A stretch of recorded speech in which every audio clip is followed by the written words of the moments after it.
Mais du côté des tests, il va y avoir deux choses. D'abord, les tests qui ne seront valables désormais plus que 24 heures, ce qui veut dire que ceux qui ne sont pas vaccinés et qui ont besoin de tests pour prendre le train, pour parfois aller travailler ou pour aller tout simplement au restaurant ou au cinéma, ils vont devoir faire ces tests plus fréquemment et ça restera pour eux payant. Est-ce que vous avez les moyens de faire face ?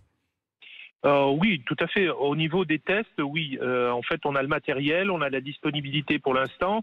Ce qui nous inquiète plus, en fait, c'est plutôt le niveau scolaire, l'éducation nationale. C'est-à-dire que là, ça pose un petit problème parce que il faut réagir parce que je rappelle justement le nouveau protocole. Il va y avoir un allègement du protocole au sens où les classes ne fermeront pas dès le premier élève positif. En revanche, il faudra que tous les élèves de la classe se fassent testés et ne reviendront en classe que ceux qui sont négatifs. Donc ça veut dire que de manière extrêmement rapide, vous allez devoir pouvoir tester et des enfants, ce qui n'est pas tout à fait le même système. Vous avez raison, ce sont les écoles primaires et là c'est des enfants et ça demande beaucoup plus de temps.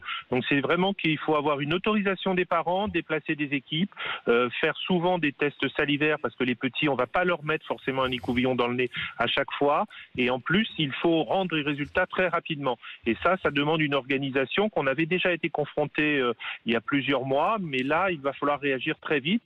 Et c'est pour ça que les laboratoires doivent se mobiliser absolument pour essayer de répondre à cette demande. Ils doivent se mobiliser, est-ce qu'ils peuvent se mobiliser ? Est-ce que ça y est, à partir de lundi, vous aurez les moyens de le faire ? Je vous dirais, ça dépend des départements, parce qu'il y a des départements où on a une population de laboratoires qui est assez forte. Il y a des départements, bien sûr, où il y a moins de laboratoires, moins d'équipes disponibles. En plus, on avait, avec la baisse de la positivité, plus libérer des gens, en fait, qui sont repartis dans d'autres secteurs, puisqu'on avait employé jusqu'à 12 000 personnes en plus dans notre secteur.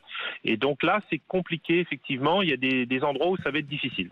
Je vous le cache pas. Ça va être difficile, on le sent bien, même si c'est vraiment la clé d'après